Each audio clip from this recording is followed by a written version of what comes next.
चलो, आज से हम लोग इकाई 5 यानी जो आपका पेपर 2 है, जिसमें से पार्ट ए इंडियन पॉलिटी से जुड़ा है, जिसमें हम लोग संविधान को पढ़ते हैं, राजनीतिक विचारकों को पढ़ते हैं, लोक प्रशासन को पढ़ते हैं। जबकि जो पार्ट बी है उसका नाम दिया गया है इकोनॉमिक्स एंड सोशियोलॉजी, अर्थशास्त्र व समाजशास्त्र। इसमें जो आपकी इकाई 5 जो है, इसमें कुछ टॉपिक सोशियोलॉजी के हैं और कुछ टॉपिक इकोनॉमिक्स के हैं। जैसे ये जो जनसंख्या वाला टॉपिक है, जनसंख्या और स्वास्थ्य, ये वाला टॉपिक, और विश्व स्वास्थ्य संगठन, ये 3 टॉपिक ऐसे हैं जो कि इकोनॉमिक्स के अंदर पढ़े जाते हैं, अर्थशास्त्र में पढ़े जाते हैं। अगर किसी ने भी, आप में से किसी ने मास्टर ऑफ इकोनॉमिक्स किया हो, एमए किया हो इकोनॉमिक्स में, तो इकोनॉमिक्स में एक पेपर होता है, पेपर का नाम होता है जनसांख्यिकी, डेमोग्राफी। वहां पर इन चीजों को पढ़ा जाता है।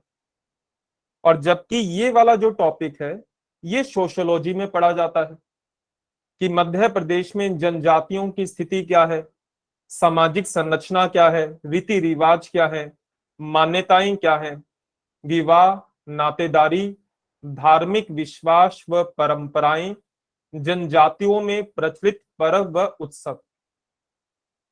मैंने सिलेबस को थोड़ा सा सिंपलीफाई करने की कोशिश की है कि हम इकाई 5 को किस तरीके से पढ़ने वाले हैं। सबसे पहले हम लोग पढ़ेंगे जनसंख्या। जनसंख्या में जनसंख्या की समस्या क्या है, जनसंख्या नियंत्रण क्या है, जन्म मृत्यु सम्मक यानी स्टैटिस्टिक्स क्या है, परिवार कल्याण कार्यक्रम। उसके बाद स्वास्थ्य के अंदर इन टॉपिक को कवर करेंगे। तीसरा टॉपिक करेंगे शिक्षा, स्वास्थ्य शिक्षा और महिला शिक्षा। फिर आखिरी के अंदर हम लोग करेंगे समाज के बारे में, जहां पर मध्य प्रदेश की जनजातियां, विवाह, नातेदारी, इन चीजों को कवर करेंगे। तो आप लोग इसे नोट करना चाहें तो नोट कर सकते हैं, क्योंकि हमारा जो पढ़ने का क्रम रहेगा वो यही रहेगा।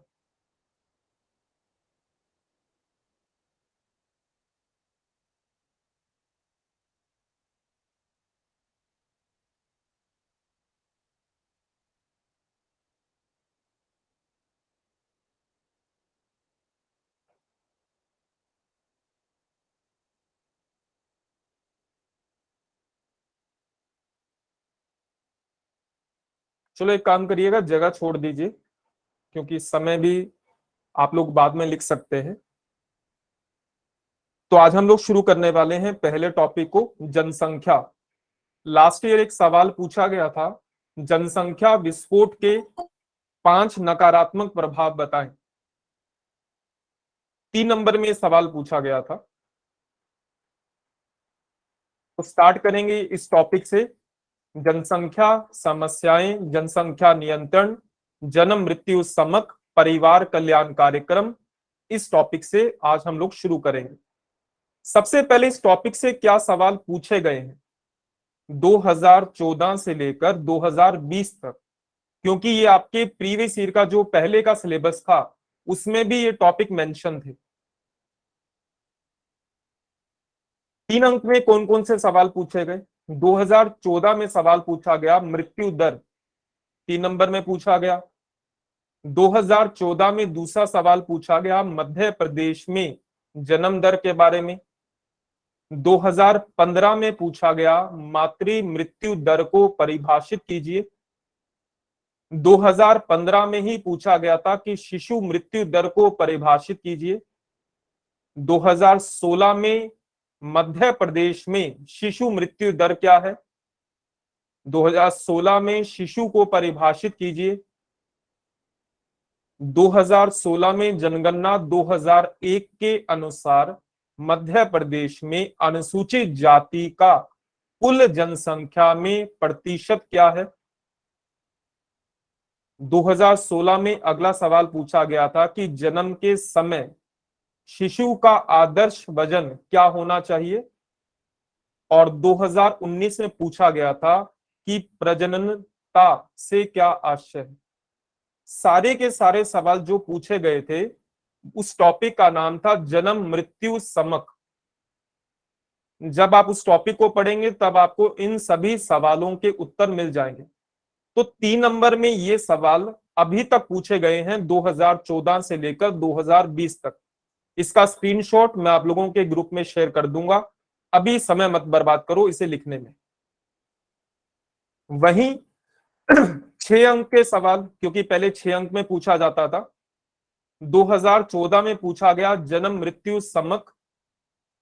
2015 में भारत में प्रजनन दर अधिक है, स्पष्ट कीजिए। 2016 में जन्म मृत्यु समकों की क्या उपादेयता यानी क्या उपयोगिता है। 2017 में भारत में शिशु मृत्यु दर अधिक होने के कारणों का उल्लेख कीजिए। और 2020 में सवाल पूछा गया कि जनसंख्या विस्फोट के कोई 5 नकारात्मक प्रभाव बताएं। ये सवाल 6 नंबर, क्योंकि पहले 6 नंबर में पूछा जाता था, अब 5 अंक में पूछा जाएगा। 11 नंबर, पहले 15 नंबर में आता था तो एक ही सवाल पूछा गया था कि प्रजनन दर से क्या आशय है, इसे प्रभावित करने वाले कारकों तथा नियंत्रित करने के उपाय बताएं। 2016 में 15 अंक में सवाल आया था। अब 15 अंक में तो नहीं आएंगे, 11 अंक में आएंगे। चलो अब हेडिंग देना, टॉपिक का नाम लिखना जनसंख्या समस्याएं और जनसंख्या नियंत्रण। आपके सिलेबस में केवल जनसंख्या के कंटेक्स्ट में इतना ही लिखा है, जनसंख्या समस्याएं और जनसंख्या नियंत्रण। इस पहले टॉपिक को आज से हम लोग पढ़ना शुरू करेंगे और इसमें लिखेगा संभावित सवाल, यानी इस टॉपिक में हमें कौन कौन से सवालों को करना है। लिखेगा पहला सवाल,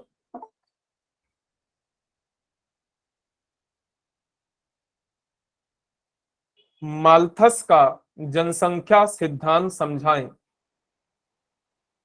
माल्थस, माल्थस का जनसंख्या सिद्धांत समझाएं। माल्थस का जनसंख्या सिद्धांत समझाएं।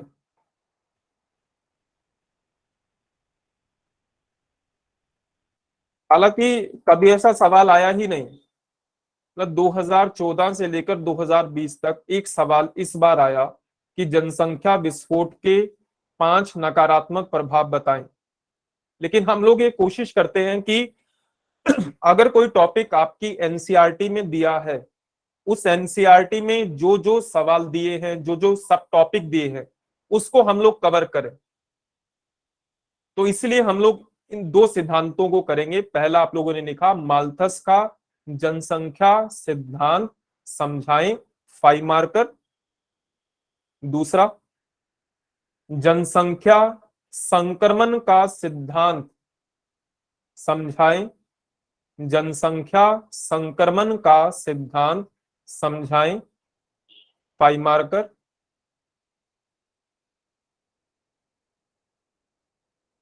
तीसरा सवाल, जनसंख्या विस्फोट की, जनसंख्या विस्फोट की अवधारणा को समझाएं।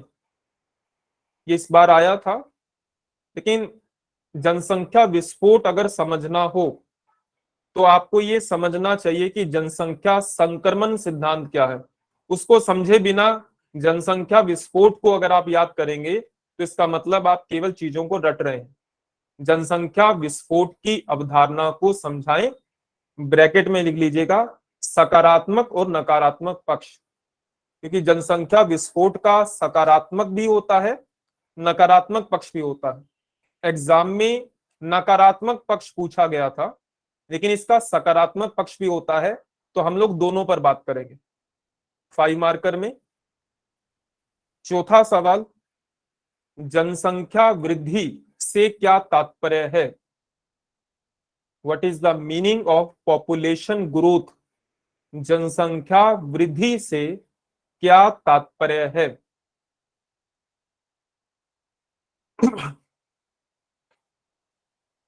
3 नंबर में अगला सवाल, जनसंख्या वृद्धि की अवधारणा को समझाएं। जनसंख्या वृद्धि की अवधारणा को समझाएं। 5 मार्कर। ऐसा हो सकता है कि सवाल ज्यादा हों, हालांकि इतने ज्यादा नहीं होंगे जितने कि कॉन्स्टिट्यूशन में या एथिक्स में होते हैं, लेकिन कंपैरेटिवली सवाल जो नॉर्मल किताबें आप लोग पढ़ते हैं, मार्केट में जो भी अवेलेबल होती है, मेरे पास भी सारी रहती है, उसकी तुलना में थोड़े ज्यादा होंगे, क्योंकि इसमें एनसीईआरटी के सवालों को कवर किया जाता है। जनसंख्या वृद्धि की अवधारणा को समझाएं, 5 मार्कर। अगला, जनसंख्या गुणवत्ता से क्या आशय है। जनसंख्या गुणवत्ता, पॉपुलेशन क्वालिटी, जनसंख्या गुणवत्ता से क्या आशय है। 3 मार्कर।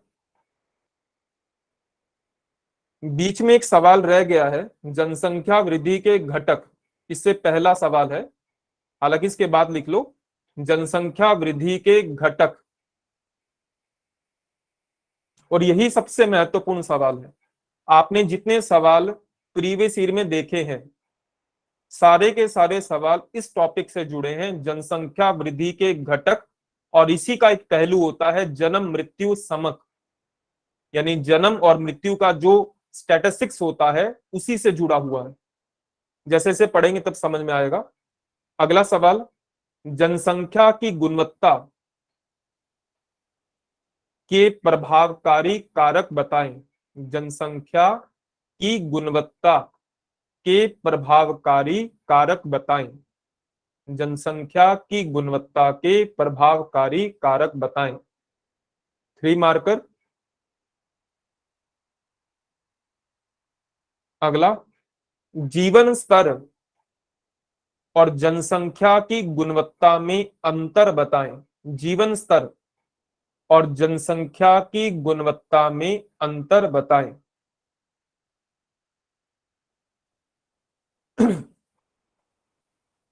ये बेसिक सवाल है जो कि पता होने चाहिए।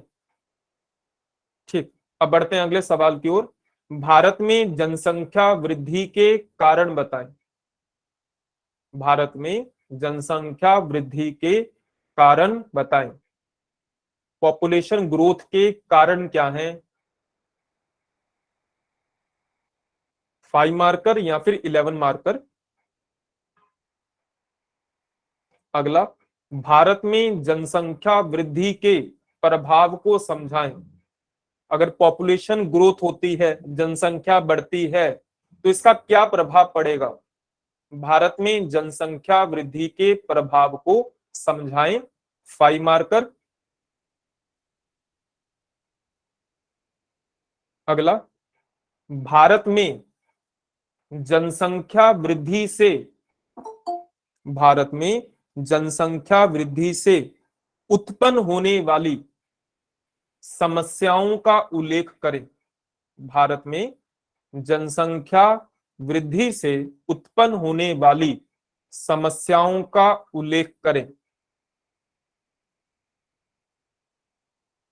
5 नंबर या 11 नंबर।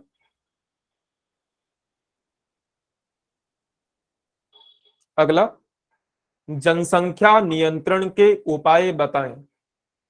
पॉपुलेशन को कंट्रोल करने के क्या उपाय हो सकते हैं। जनसंख्या नियंत्रण के उपाय बताएं। 5 मार्कर।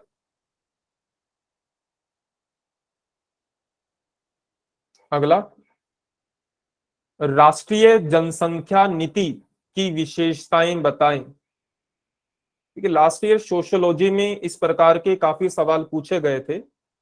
मध्य प्रदेश महिला नीति पूछी गई, राष्ट्रीय वृद्धजन नीति पूछी गई, तो सवाल आ सकता है राष्ट्रीय जनसंख्या नीति की विशेषताएं बताएं। 5 मार्कर। और ऐसा ही सवाल मध्य प्रदेश के संदर्भ में, मध्य प्रदेश जनसंख्या नीति की, मध्य प्रदेश जनसंख्या नीति की विशेषताएं बताएं। ये भी 5 मार्कर में। अगला सवाल, राष्ट्रीय जनसंख्या आयोग, राष्ट्रीय जनसंख्या आयोग। 3 मार्कर। एक आखिरी सवाल, जनसंख्या का समाजशास्त्र क्या है? जनसंख्या का समाज शास्त्र क्या है? लास्ट ईयर एक सवाल पूछा गया था 5 नंबर में। सवाल कुछ ऐसा था कि स्वास्थ्य और स्वास्थ्य देखभाल सेवाओं का समाजशास्त्र क्या है। पेपर में तो नहीं था, आपके सिलेबस में नहीं लिखा था कि स्वास्थ्य का समाजशास्त्र, लेकिन पूछा गया सवाल। तो ये संभावना बन सकती है कि ये सवाल पूछ लिया जाए कि जनसंख्या का समाजशास्त्र क्या है। 5 मार्क। तो इतने सवाल हैं जो कि हम लोग जनसंख्या के पहले टॉपिक में कवर करेंगे। ठीक है, हालांकि आपके सिलेबस में लिखा क्या है, जनसंख्या समस्या और जनसंख्या नियंत्रण, 2 ही टॉपिक लिखे हैं, लेकिन इतने टॉपिक हम लोगों को कवर करने होंगे ताकि एग्जाम में कोई सवाल ऐसा ना हो कि जो बाहर से आए, बाहर से मतलब हमें एग्जाम में आता ना हो। चलो स्टार्ट करते हैं।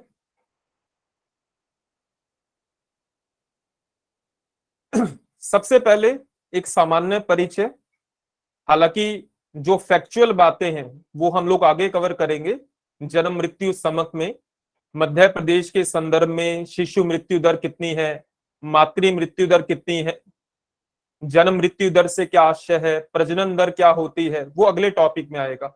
अभी केवल पहला टॉपिक है जनसंख्या समस्या जनसंख्या नियंत्रण, उसके संदर्भ में पहला टॉपिक। सबसे पहले कि जनसंख्या की विशेषताओं का अध्ययन और विश्लेषण करने वाला विज्ञान जनसांख्यिकी कहलाता है। यानी डेमोग्राफी जैसे जियोग्राफी होता है, वैसे ही एक टॉपिक होता है, एक सब्जेक्ट होता है डेमोग्राफी। इकोनॉमिक्स के अंदर एक पेपर होता है डेमोग्राफी का। डेमोग्राफी के अंदर जनसंख्या का वैज्ञानिक अध्ययन किया जाता है कि ग्रामीण आबादी ज्यादा है, नगरीय आबादी ज्यादा है, कितने कितना अंतर है, युवा लोगों की संख्या ज्यादा है, बुजुर्गों की संख्या ज्यादा है, बच्चों की संख्या ज्यादा है, जन्म दर कितनी है, मृत्यु दर कितनी है, प्रजनन दर कितनी है। तो इसलिए कहा जाता है कि जनसंख्या की विशेषताओं का अध्ययन और विश्लेषण करने वाला जो विज्ञान है वो जनसांख्यिकी यानी डेमोग्राफी कहलाता है। ये जो डेमोग्राफी शब्द है, मैं जनसंख्या शब्द की बात नहीं कर रहा हूं, मैं डेमोग्राफी की बात कर रहा हूं। ये शब्द का उपयोग सबसे पहले किया था एक फ्रांस के विद्वान थे अशीले गुइलार्ड, उन्होंने इस शब्द का उपयोग पहली बार किया। तीसरी बात, लेकिन जो डेमोग्राफी है उसका जनक, उसका फादर, जैसे आप लोग पढ़ते हैं कि समाजशास्त्र का जनक किसे कहा जाता है, लोक प्रशासन का जनक किसे कहा जाता है, उसी प्रकार जनसांख्यिकी का जनक कहा जाता है जॉन ग्रांट को। जॉर्ज ग्रांट नहीं है, जॉन ग्रांट है। चौथी बात, भारत में जो जनगणना का कार्य है, जनसंख्या की गणना करने का जो काम है, उसकी स्टार्टिंग हुई थी सबसे पहले 1872 में, और उस समय गवर्नर जनरल कौन थे, लॉर्ड मेयो। इनके शासन काल में भारत में जनगणना की शुरुआत होती है। ये आप लोगों ने आधुनिक भारत में भी पढ़ा होगा। और ये भी पढ़ा होगा कि भारत में जो पहली संपूर्ण जनगणना हुई 1881 में हुई, और 1881 के बाद प्रत्येक 10 वर्षों के बाद जनगणना होती रही। 1881 के बाद 1891, 1891 के बाद 1901, 1911, 1921, 1931, 1881 के बाद हर 10 वर्ष के बाद जनगणना होती रही।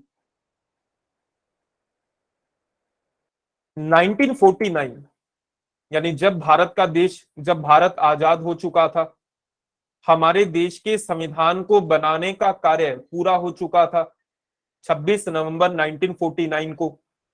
उस समय भारत सरकार का जो गृह मंत्रालय है, गृह मंत्रालय के अधीन भारत के महारजिस्ट्रार एवं जनगणना आयुक्त आते हैं। इनके माध्यम से जनगणना करवाई जाती है। आज भी जनगणना करवाने का कार्य गृह मंत्रालय का होता है और गृह मंत्रालय में महारजिस्ट्रार एवं जनगणना आयुक्त के माध्यम से भारत में जनगणना करवाई जाती है। 1951 के बाद अब तक भारत में जितनी भी जनगणना हुई है वो जनगणना अधिनियम 1948 के तहत हुई है। 1951 से लेकर 7 बार अब तक सेंसस यानी जनगणना हो चुकी है। लेटेस्ट जो जनगणना हुई थी वो 2011 की हुई थी। अब जो नई जनगणना होनी है वो 2021 के अनुसार होनी है, जिसकी तैयारियां शुरू हो चुकी हैं। एक सामान्य सी बातें थी, इसमें कोई भी विशेष बात नहीं थी जो मुझे लिखवानी चाहिए। अब आते हैं मेन बात पर, जो पहला सवाल है, माल्थस का जनसंख्या सिद्धांत क्या है। ये व्यक्ति हैं थॉमस रॉबर्ट माल्थस। ये जो इमेज है ये एनसीईआरटी की ही इमेज है और एनसीईआरटी में ही इन्होंने इस तरीके से समझाया है। अब ये कहना क्या चाहते हैं, ये कहना चाहते हैं कि जिस हिसाब से जनसंख्या में वृद्धि होती है, जिस हिसाब से जनसंख्या में बढ़ोतरी होती है, जनसंख्या बढ़ती है, उसके अनुपात में खाद्यान्न आपूर्ति नहीं होती। इनका मानना है कि जनसंख्या में वृद्धि बहुत तेजी से होती है और जो खाद्यान्न है, खाने पीने की वस्तुएं हैं, उसमें वृद्धि बहुत कम होती है। माल्थस का जनसंख्या का सिद्धांत एक निराशावादी सिद्धांत माना गया। इन्होंने कहा कि अगर मान लीजिए कि जनसंख्या जो बढ़ती है वो गुणोत्तर रूप से बढ़ती है, यानी 2 4 4 दूनी 8 8 दूनी 16 16 दिन 32 32 दूना 64, जबकि जो खाद्यान्न की आपूर्ति है, खाने पीने की जो वस्तुएं होती हैं, वो समानांतर रूप से बढ़ती है। 2 4 6 8 10 12 14। तो उन्होंने कहा कि जनसंख्या में वृद्धि हमेशा खाद्यान्न की आपूर्ति की तुलना में ज्यादा बढ़ती है। अब मान के देखिए कि खाद्यान्न की आपूर्ति कम है, जनसंख्या ज्यादा है, तो क्या दिक्कत होगी? लोग भूखे मरेंगे, एक दूसरे को लेकर लड़ेंगे, खाद्यान्न को लेकर लड़ाई होगी, महंगाई बढ़ेगी। तो माल्थस ने कहा कि जनता को, नागरिकों को कोशिश करनी चाहिए कि वो जनसंख्या को नियंत्रण करने की कोशिश करें, पॉपुलेशन को कंट्रोल करने की कोशिश करें।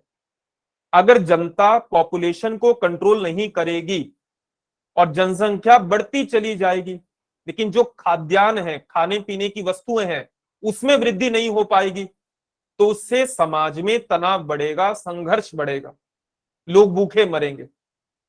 तो इसलिए माल्थस ने कहा कि जनसंख्या को, लोगों को जनसंख्या नियंत्रण करने की कोशिश करनी चाहिए। लेकिन माल्थस ये कहते हैं कि जनसंख्या कंट्रोल हो नहीं पाती, क्योंकि लोगों में इच्छा शक्ति का अभाव होता है। लोग जनसंख्या को कंट्रोल करना ही नहीं चाहते। तो माल्थस ने कहा कि जनसंख्या को नियंत्रण करने के लिए फिर दूसरे तरीके आते हैं, प्राकृतिक आपदाएं आती हैं, महामारी आएगी और बहुत सारे लोग मारे जाएंगे। उससे क्या होगा? जनसंख्या कम हो जाएगी, खाद्यान्न आपूर्ति बनी रहेगी और एक संतुलन स्थापित हो जाएगा। तो महामारी, अकाल, बीमारियां, ये सब जनसंख्या को कंट्रोल करती है, क्योंकि लोग नहीं कर पाते, लोगों में इच्छा शक्ति का अभाव होता है, लोग जनसंख्या को कंट्रोल नहीं कर पाते। इसलिए प्राकृतिक आपदाएं आएंगी, अकाल आएगा, महामारी आएगी, प्लेग आएगा, घातक रोग होंगे, ये बहुत सारी जनसंख्या का सफाया कर देंगी और जिसके कारण जनसंख्या वृद्धि नीचे आ जाएगी खाद्यान्न आपूर्ति बनी रहेगी और एक संतुलन स्थापित होगा। ये था माल्थस का जनसंख्या सिद्धांत। माल्थस का जनसंख्या का सिद्धांत एक निराशावादी सिद्धांत माना जाता है, क्योंकि उनका मानना है कि जिस हिसाब से जनसंख्या में बढ़ोतरी होती है, जनसंख्या बढ़ती है, उसके अनुपात में खाद्यान्न की आपूर्ति नहीं हो पाती। लोग जनसंख्या को नियंत्रण करने की कोशिश नहीं करते, इसलिए प्राकृतिक आपदाएं जनसंख्या को कंट्रोल करती हैं और जनसंख्या और खाद्यान्न आपूर्ति के बीच में संतुलन स्थापित करती है। और इन्हें कहा जनसंख्या में जो वृद्धि होती है वो गुणोत्तर रूप से होती है, यानी 2, 4, 8, 16, 32, 64, 108 ऐसे। लेकिन खाद्यान्न में जो आपूर्ति होती है वो कैसे होती है? 2, 4, 6, 8, 10, 12 समानांतर रूप से। और अब ये अगर मान लीजिए कि जनसंख्या ज्यादा है, खाद्यान्न कम है, खाने की वस्तुएं कम है, तो फिर क्या करना पड़ेगा? बैलेंस बनाने के लिए जनसंख्या को कंट्रोल करना पड़ेगा। अब ये कंट्रोल कौन करेगा? या तो खुद लोग करें, लेकिन माल्थस के अनुसार लोग नहीं कर पाते, तो फिर कौन करेगा? तो माल्थस कहते हैं कि प्राकृतिक आपदाएं करेंगी। कोविड आएगा, महामारियां आएंगी, प्लेग आएगा, अकाल पड़ेगा, ये सब जनसंख्या को कंट्रोल करेंगी, लोग मारे जाएंगे, और जिसके कारण जो जनसंख्या और खाद्यान्न के बीच में असंतुलन पैदा हो गया था वो संतुलित हो जाएगा। ये है माल्थस का जनसंख्या का सिद्धांत। क्योंकि ये एनसीईआरटी में दिया है तो इसलिए हमें करना है, अगर ये एनसीईआरटी में नहीं दिया होता तो शायद नहीं करते। जनसंख्या में बहुत सारे सिद्धांत हैं, हम केवल 2 कर रहे हैं, एक माल्थस का और दूसरा जनसंख्या संक्रमण का सिद्धांत। ठीक, इसे लिखिएगा।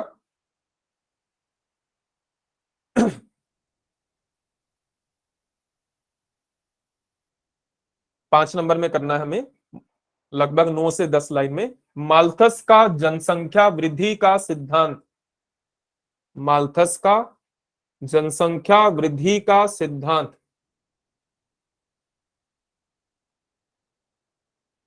एक निराशावादी सिद्धांत है। माल्थस का जनसंख्या वृद्धि का सिद्धांत एक निराशावादी सिद्धांत है।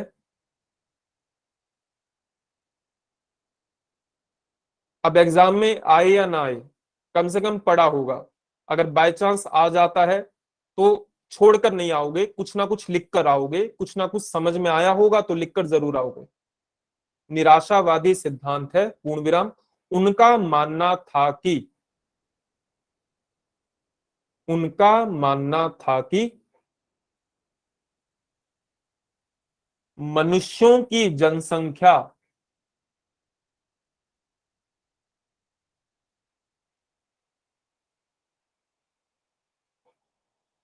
खाद्यान्न आपूर्ति की तुलना में, मनुष्यों की जनसंख्या खाद्यान्न आपूर्ति की तुलना में तेजी से बढ़ती है।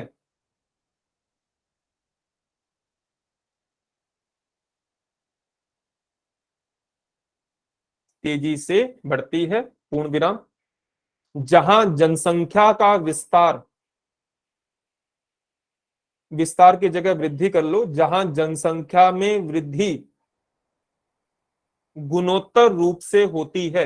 गुणोत्तर का मतलब 2 दूनी 4, 4 दूनी 8, 8 दूनी 16। जहां जनसंख्या में वृद्धि गुणोत्तर रूप से होती है, वहीं कृषि उत्पादन में वृद्धि समानांतर रूप से होती है। 2, 4, 6, 8, 10, 12, 14, 16, 18। वहीं कृषि उत्पादन में वृद्धि समानांतर रूप से होती है।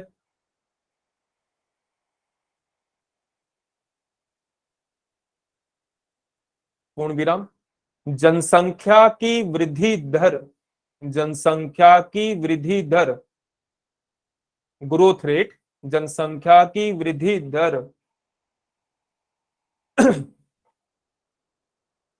कृषि उत्पादन में होने वाली, कृषि उत्पादन में होने वाली वृद्धि दर से सदा आगे रहती है। जनसंख्या की वृद्धि दर कृषि उत्पादन में होने वाली वृद्धि की दर से सदा आगे रहती है।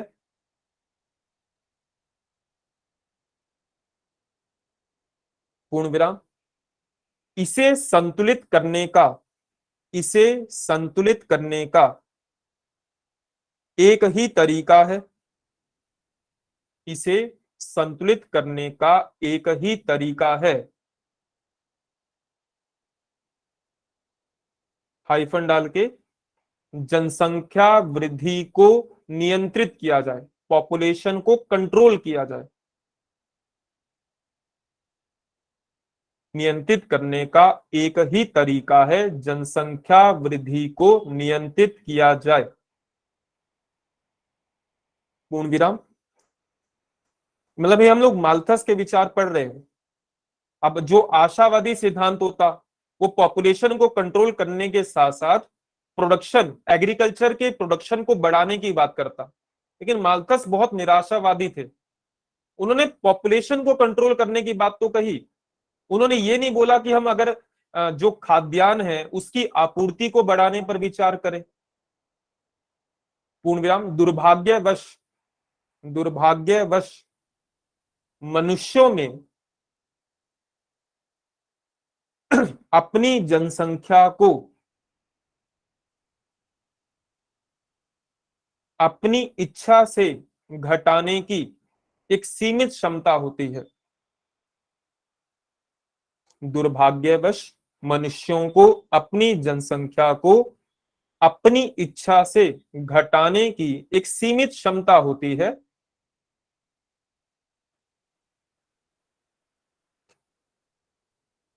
इसीलिए, रिपीट। हाँ जी, कुछ पूछना चाह रहे हो शुभम? हाँ सर, दुर्भाग्यवश के बाद से रिपीट कर देना है। भाग्यवश मनुष्यों में अपनी जनसंख्या को अपनी इच्छा से घटाने की एक सीमित क्षमता होती है। पूर्ण विराम। इसीलिए माल्थस का विश्वास था कि इसीलिए माल्थस का विश्वास था कि अकाल व महामारियों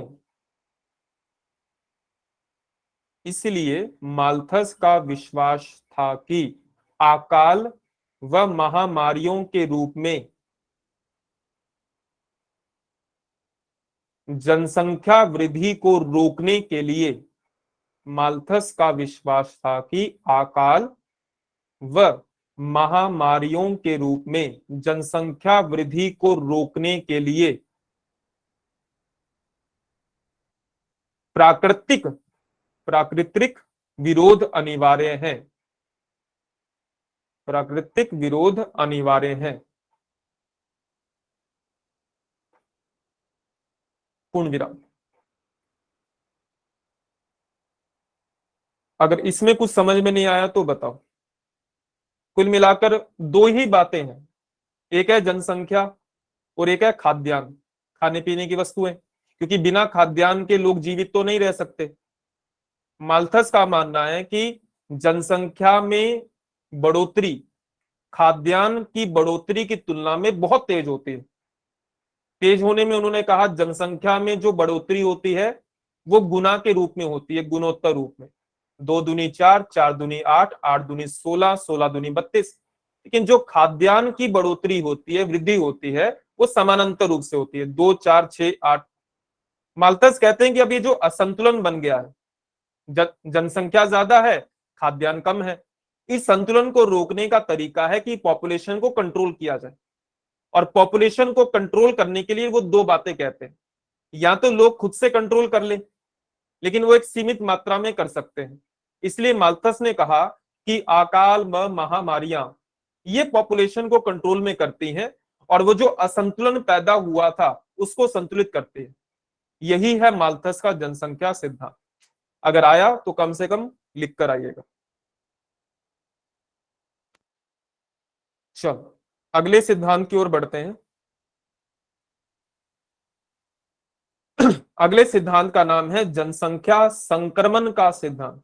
ये किसी व्यक्ति ने नहीं दिया, ये समाजशास्त्र और अर्थशास्त्र का एक प्रमुख सिद्धांत माना जाता है।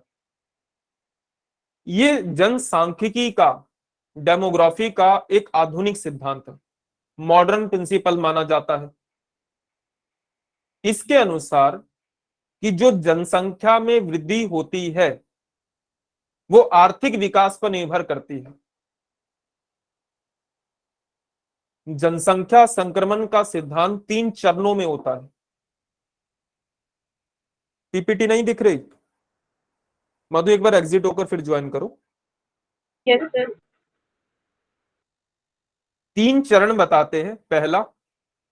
पहला चरण जहां पर जन्म दर ज्यादा है, यानी बहुत ज्यादा जन्म दर है, बहुत ज्यादा बच्चे पैदा हो रहे हैं और मृत्यु दर भी ज्यादा बच्चे पैदा हो रहे हैं, ज्यादा लोग मर भी रहे हैं, जन्म दर भी ज्यादा है, मृत्यु दर भी ज्यादा है। ये सिद्धांत ये कहता है कि ये उन देशों में होता है जहां पर अर्थव्यवस्था में केवल कृषि की भूमिका होती है, जहां पर अभी तक उद्योगों की स्थापना नहीं हुई, सेवा क्षेत्र तो आया नहीं। आप सभी जानते होंगे कि अर्थव्यवस्था के 3 प्रमुख क्षेत्र होते हैं। एक होता है एग्रीकल्चर सेक्टर, कृषि क्षेत्र, दूसरा होता है उद्योग क्षेत्र और तीसरा होता है सेवा क्षेत्र यानी सर्विस सेक्टर। ये सिद्धांत ये कहता है कि ऐसे देश या ऐसा समाज जहां पर कृषि की प्रधानता है, ऐसा समाज जो पिछड़ा हुआ है, जहां पर उद्योग व सेवा क्षेत्र है ही नहीं, वहां पर आपको जन्म दर भी ज्यादा मिलेगी और मृत्यु दर भी ज्यादा मिलेगी। ज्यादा बच्चे पैदा होंगे और ज्यादा बुजुर्ग मरेंगे।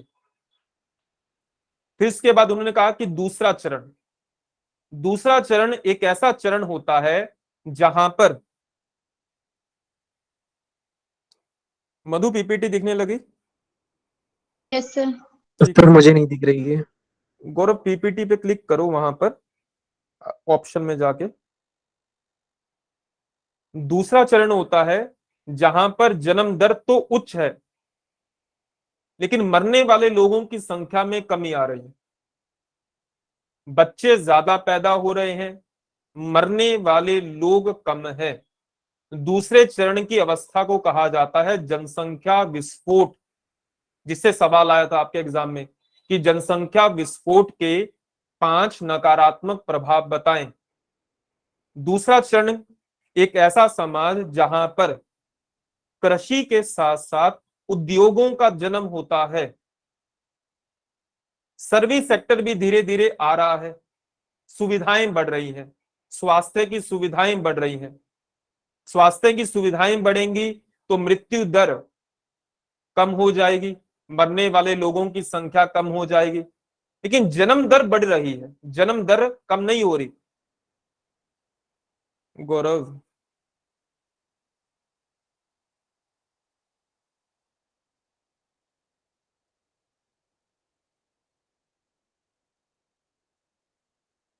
पीपीटी दिख रही है? हाँ या ना? यस सर दिख रही है, लेकिन पिन करके देखना पड़ रहा है। नहीं नहीं सर दिख रही है। अपनी स्क्रीन शेयर इसलिए।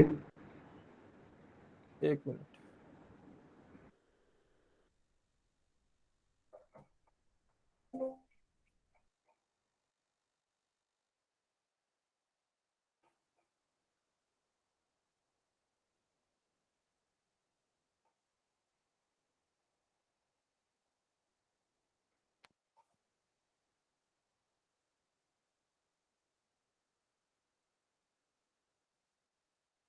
हम लोग बात कर रहे थे जनसंख्या संक्रमण का सिद्धांत। ये सिद्धांत 3 चरणों में विभाजित है। पहला चरण जहां पर समाज पिछड़ा हुआ है, जहां पर समाज कृषि पर आश्रित है, जहां पर सुख सुविधाएं, उद्योग, सेवाएं ये नहीं है, ऐसे समाजों में जन्म दर भी ज्यादा होती है और मृत्यु दर भी ज्यादा होती है, दोनों ज्यादा होती है। जबकि दूसरा चरण वे चरण होता है जहां पर कृषि के साथ साथ अब उद्योग व सेवा क्षेत्र आने लगता है, सुविधाएं बढ़ती हैं, स्वास्थ्य की सुविधाओं में बढ़ोतरी होती है। स्वास्थ्य की सुविधाओं में अगर बढ़ोतरी होगी तो मरने वाले लोगों की संख्या कम होगी, लेकिन जन्म दर अभी भी उच्च बनी हुई है क्योंकि समाज में जागरूकता नहीं आई है। हम दो हमारे दो वाला कंसेप्ट नहीं आया है, परिवार नियोजन की गतिविधियों को नहीं अपनाया जा रहा, इसलिए जन्म दर अभी भी ऊपर है लेकिन मृत्यु दर में कटौती होती है। और जब ज्यादा लोग पैदा हो रहे हैं और मरने वाले लोग भी कम हैं, तो इस चरण को कहा जाता है जनसंख्या विस्फोट। तीसरा चरण विकसित समाज की विशेषता होती है, एक ऐसा समाज जहां पर कृषि भी है, उद्योग भी है, सेवा भी है, समाज के लोगों में जागरूकता है, समाज के लोग अंधविश्वास में नहीं जीते, समाज के लोग रूढ़िवादिता में नहीं जीते, जहां पर फैमिली प्लानिंग की जाती है, जहां पर महिलाएं केवल बच्चों को पैदा नहीं करती बल्कि वो आर्थिक गतिविधियों में भी भाग लेती हैं। ऐसे समाज में जन्म दर भी नीचे होती है और मृत्यु दर भी नीचे होती है। अगर मरने वाले लोगों की संख्या कम है तो पैदा होने वाले लोगों की संख्या भी कम होती है। ये सिद्धांत कहलाता है जनसंख्या संक्रमण का सिद्धांत, जिसे 3 चरणों के माध्यम से बताया जाता है, पहला, दूसरा, तीसरा। और इसमें से जो दूसरा चरण है यही हमारा तीसरा सवाल है। मान लीजिए कि एग्जाम में सवाल आया कि जनसंख्या विस्फोट से क्या तात्पर्य है, पॉपुलेशन एक्सप्लॉइटेशन क्या होता है, मात्र 3 नंबर में सवाल आया।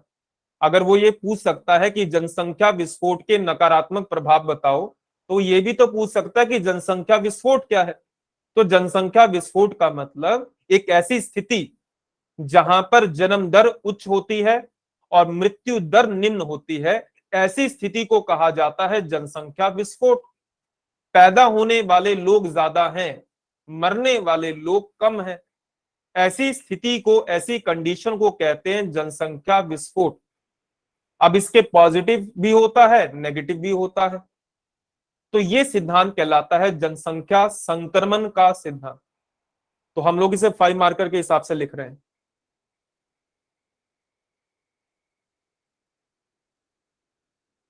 लिखेगा,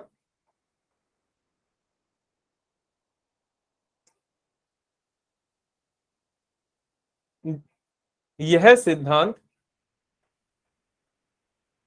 जनसांख्यिकी का, यह सिद्धांत जनसांख्यिकी का, डेमोग्राफी का एक प्रमुख आधुनिक सिद्धांत है।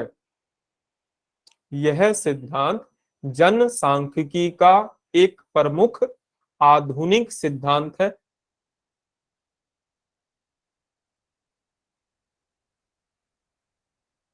पूर्ण विराम। इस सिद्धांत के अनुसार, इस सिद्धांत के अनुसार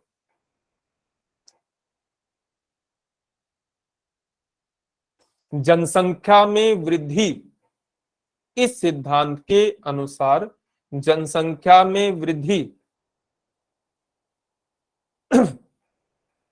आर्थिक विकास से जुड़ी होती है।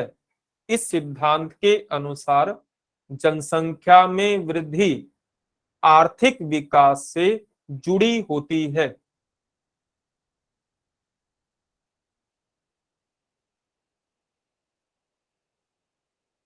पूर्ण विराम।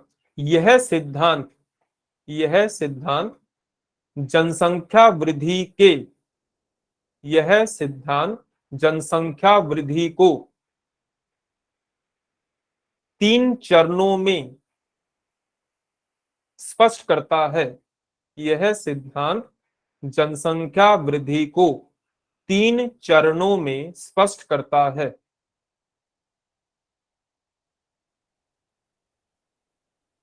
अब पहला हेडिंग बनाइएगा, पहला चरण, फर्स्ट स्टेज, पहला चरण।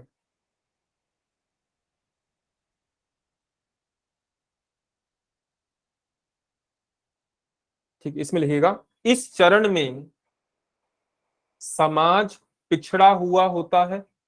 इस चरण में समाज पिछड़ा हुआ होता है और कृषि पर निर्भर होता है। इस चरण में समाज पिछड़ा हुआ होता है और कृषि पर निर्भर होता है।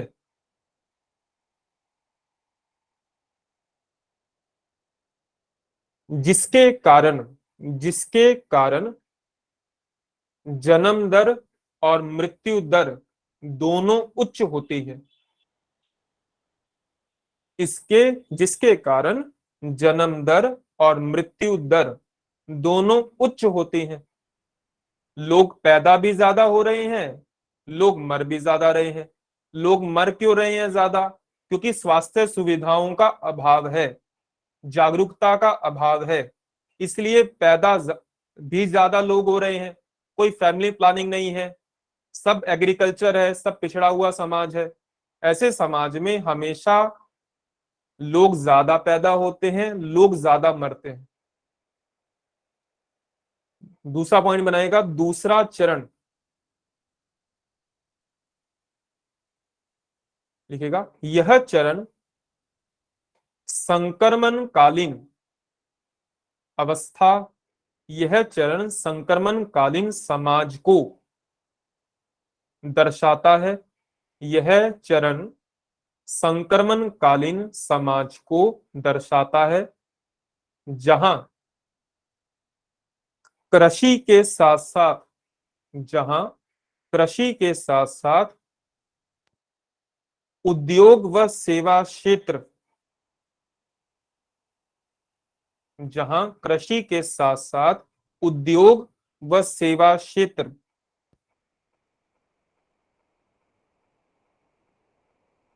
को बल दिया जाता है, सेवा क्षेत्र पर बल दिया जाता है, जहां कृषि के साथ साथ उद्योग व सेवा क्षेत्र पर बल दिया जाता है। पूर्ण विराम। ऐसे समाज में जन्म दर उच्च, ज्यादा लोग पैदा हो रहे हैं, ऐसे समाज में जन्म दर उच्च और मृत्यु दर निम्न होती है। ऐसे समाज में जन्म दर उच्च और मृत्यु दर निम्न होती है।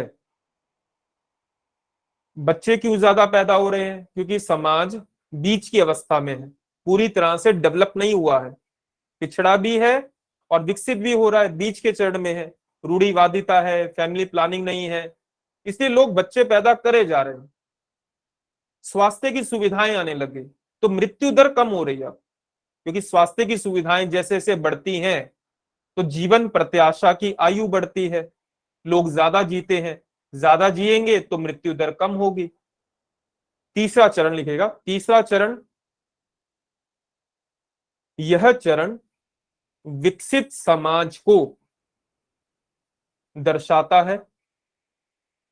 यह चरण विकसित समाज को दर्शाता है जहां जन्म दर निम्न, जहां जन्म दर और मृत्यु दर दोनों निम्न होती हैं, कम होती हैं, जहां जन्म दर और मृत्यु दर दोनों निम्न होती हैं, कम होती हैं। सर एक से रिपीट कर दीजिए। यह चरण विकसित समाज को दर्शाता है। यह चरण विकसित समाज को दर्शाता है जहां जन्म दर और मृत्यु दर दोनों निम्न होती हैं, कम होती हैं।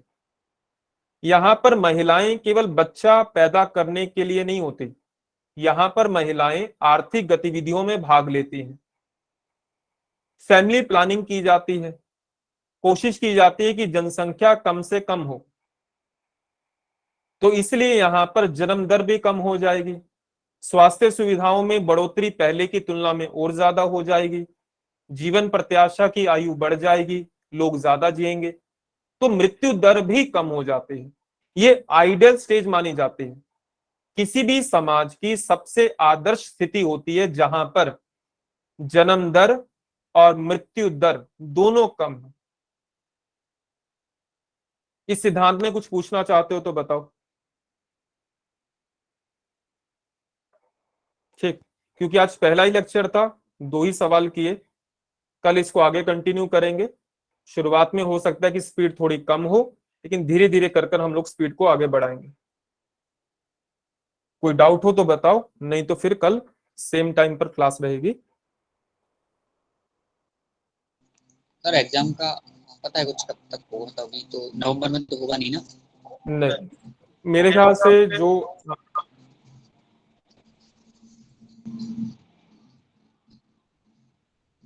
कब तक एग्जाम जाएगा होना सर? चाहिए, माइक बंद कर लिया करो गोपाल। एग्जाम होना चाहिए दिसंबर लास्ट में, अगर तब तक परिस्थितियां ठीक हो गई। गवर्नमेंट के ऊपर प्रेशर बहुत ज्यादा है, क्योंकि चुनाव भी हैं अगले साल, और अगर ये वाली भर्ती 2021 वाली भर्ती इन्होंने दिसंबर तक कंप्लीट नहीं की तो प्रेशर और ज्यादा बिल्ट हो जाएगा। और 2022 का तो प्री अगले ही साल होना है। अगर 2021 का मेंस लेट होगा तो 2022 का प्री भी फिर आगे बढ़ेगा। तो मुझे ऐसा लगता है कि शायद गवर्नमेंट दिसंबर एंड में या जनवरी स्टार्टिंग के अंदर मेंस का एग्जाम कंडक्ट करवा लेगी। हाँ, नवंबर में तो नहीं होगा, 24 नवंबर को, 1 महीना तो कम से कम डिले होगा। दिसंबर एंड में होगा या फिर जनवरी में स्टार्टिंग में होगा, उससे लेट नहीं हो सकता, वरना तो कमर टूट जाएगी सरकार की फिर। सर रिजल्ट के बाद 3 मंथ कंपलसरी है ना? नहीं, ऐसा नहीं है, मतलब सामान्यतः कोई ऐसा लिखित नियम नहीं है, लेकिन आयोग में इस परंपरा को निभाया जाता है कि 90 दिन दिए जाएंगे। 3 महीने की जगह 90 दिन कहा जाता है, लेकिन ये केवल परंपरा है। ऐसा एमपीपीएससी के जो आयोग के नियम है वहीं कहीं लिखा नहीं है, लेकिन हमेशा से इस परंपरा को पालन किया गया है कि 90 दिन दिए जाएंगे। अब सितंबर चल रहा है, सितंबर में अगर रिजल्ट नहीं आया, अक्टूबर स्टार्टिंग में भी आया, तो दिसंबर एंड या जनवरी स्टार्टिंग में करवा सकते हैं।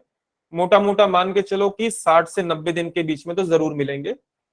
90 दिन ही मिलेंगे, क्योंकि आयोग भी अपनी परंपरा को नहीं तोड़ेगा। लेकिन तैयारी इस हिसाब से ही करो कि दिसंबर में एग्जाम होना चाहिए। ठीक और प्री होना चाहिए मेरे ख्याल से मार्च में। सर जो मेरा मतलब मैंने जनसंख्या संक्रमण का सिद्धांत अकेला किया, वो पीछे छूट गया था सर, तो वो ग्रुप में मिल जाएगा ना सर? हाँ, ग्रुप में मिल जाएगा। माल्थस का जनसंख्या सिद्धांत था, एक बार मैं जरा सा समझा देता हूँ। माल्थस का कहना था कि जनसंख्या में वृद्धि, ग्रोथ, खाद्यान्न आपूर्ति की तुलना में तेजी से होती है। जनसंख्या ऐसे बढ़ती है, 2 दूनी 4, 4 दूनी 8, 8 दूनी 16, 16 दूनी 32। जबकि जो खाद्यान्न है, खाना है, वो ऐसे बढ़ता है, 2, 4, 6, 8, 10। तो माल्थस का कहना था कि जनसंख्या में बढ़ोतरी खाद्यान्न आपूर्ति की तुलना में बहुत तेज होती है, जिसके कारण तनाव पैदा होता है, असंतुलन पैदा होता है। तो वो संतुलन लाने के लिए कहते हैं कि जनसंख्या को कंट्रोल करो। कंट्रोल कौन करेगा? या तो लोग खुद कर लें कि हम दो हमारे दो, ये वाला कंसेप्ट अपना ले। नहीं तो फिर माल्थस ने कहा कि आपदाएं आएंगी, अकाल आएगा, सुनामी आएगी, बीमारियां आएंगी, महामारियां आएंगी, ये जनसंख्या का सफाया कर देंगी और खाद्यान्न और जनसंख्या के बीच में संतुलन आ जाएगा। यह है माल्थस का जनसंख्या सिद्धांत। ठीक, चलो गुड नाइट, हम लोग मिलते हैं कल। हाँ शुभम, कुछ पूछना चाह रहे तो बताओ।